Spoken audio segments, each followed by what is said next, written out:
everyone, welcome to Waxback Wisdom, where we talk baseball and football history through card breaks and the cards we love. My name is Jake T. O'Donnell. Today, we're opening this pack of 1993 Fleer. So let's not waste any time, and let's get right into it. This is more of a cello pack, I guess you could say. And again, it's often a struggle for me to open these things because I don't really have fingernails. Oh boy. You know, the best laid plans. I wanted to get right into this. And of course, I can't get the damn thing open. All right, hold on. Bear with me. There we go. All right. So the first card in here belongs to Mike Munchak, who was a longtime offensive lineman with the Oilers. At this point, they were the Houston Oilers. They moved to Tennessee. They were the Tennessee Oilers for a few years, and then they became the Titans. And later on, Mike Munchak was a head coach in the NFL, and was an offensive coordinator, I think, an offensive line coach, and yeah, had a good long career. And that's such a great football player named too, Mike Munchak.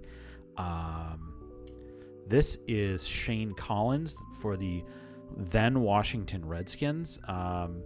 And you're going to see, you know, this is the sort of end of the great era for the Redskins. They win the Super Bowl in one of these years in the early 90s, but, you know, and then they kind of go into a little bit of an extended period of irrelevance following Joe Gibbs. And, of course, Daniel Snyder buys the team, and we all know what happens after that. But anyway, Shane Collins is there. This is Eric Green, tight end for the Pittsburgh Steelers. The Steelers are going into the sort of Bill Cowher era, coming out of the Chuck Noll era.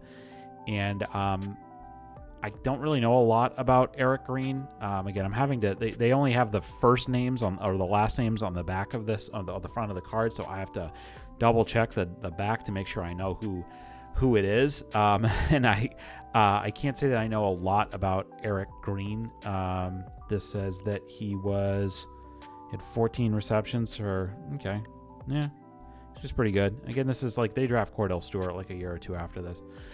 This guy I know, this is Leroy Butler, who was played cornerback in the NFL for a very long time, and most of them with the Green Bay Packers. I think he was probably part of the Super Bowl championship team a couple years after this when they beat my New England Patriots. Leroy Butler, I think all-pro level cornerback for many years in the NFL from Jacksonville, and played at Florida State, the Seminoles, for the late Bobby Bowden. Here is Toy Cook. I don't know anything about him. The Saints. So there you go. All right, so here's a nice card, a Hall of Fame card. Steve Young performance highlights. First off, what's going on with Steve Young in this picture? I don't know what's going on. This picture is not a performance highlight for Steve Young. What is happening, Fleer? You guys did Steve Young dirty on this one. The back says ring bearer. And this would be, you know, I think they're talking here about the fact that he was the backup for many years for Steve Young, for Joe Montana in San Francisco. And then the San Francisco moved on from Joe Montana so that they could give Steve Young the job. Left-handed quarterback, played at BYU, had played in the USFL, and made himself into a great quarterback, one of the best quarterbacks ever, one of the most efficient quarterbacks. He had great receivers to throw to. He had Jerry Rice, and then he had Terrell Owens, and he had other guys too. And then he always had good running backs. Eventually, he had Garrison Hurst, and there were other people that were there too. But I think it was either this season or the next season was when they beat the Chargers. I think it was the Chargers.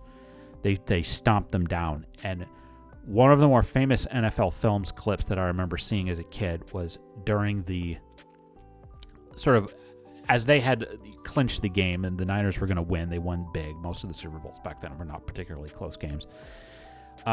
He went up to somebody on the sideline and was yelling, "Someone take the monkey off my back! Someone take the monkey off my back!" And somebody came up behind him and grabbed him and fake sort of pulled the monkey off his back. Because the sense was that he couldn't win on his own, and he couldn't win by himself, but he did. and he got the Super Bowl ring. I believe that George Seifert was the coach at that point. Bill Walsh had retired and moved into the front office. But Steve Young was a great quarterback. Again, very efficient. One of the all-time leaders in like completions and completion percentage and things like that. So anyway, nice card. Nice Hall of Fame get there with Steve Young. Probably be the guy we end up going back to at the end here. All right, there is Williams. This is Eric Williams. Again, we are heading into, this is part of this sort of dynastic level era for the Cowboys when they win the Super Bowl 3 out of 4 years with Jimmy Johnson and then later Barry Switzer as the head coach and Troy Aikman, Emmitt Smith. But they also had, they had a great offensive line, and it seems like Eric Williams was part of that. Here is Eric Allen for the Eagles, and himself a really good player for a long time in the NFL. Really solid cornerback, and again, it's great to see this sort of Kelly Green Eagles uniforms that they kind of went away from later on. But Eric Allen was a really good player for many, many years and played for a few different teams too. Here is Santana Dotson, award winner.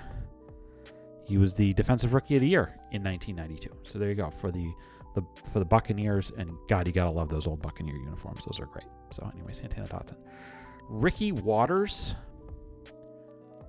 tremendous running back for the 49ers. That was a name I forgot to mention him as part of some of these good Niners teams. He was sort of the next one in line, and really good career. He went to Seattle, I believe, as well, and played around a bit. Shifty, good running back. Really good player in the NFL for quite a few years. Christian Okoye was also a really good running back. It's funny to look at a picture of a guy looking like that and say that he was a running back, but that's what they did back then. He might have had a few more fullback reps than your sort of normal average NFL running back per se, but Christian Okoye was a good key part of some good teams. I'm going to kind of fly through some of the rest of these. Eddie Anderson. I don't really know Eddie. Raiders. William Fuller. Again, the really cool old Oilers uniforms. I love those. Ron Hall from the Buccaneers. Again, this is it's interesting to see these uniforms that kind of feel like they're from the 70s that made their way into the 90s, and then I think as the 90s kind of progressed, a lot of these uniforms got phased out. So you don't really see this sort of orange creams the orange crush Broncos uniforms or the teal Oilers uniforms. Of course, the Oilers moved to Tennessee, and it didn't really make sense for them to continue to call themselves the Oilers.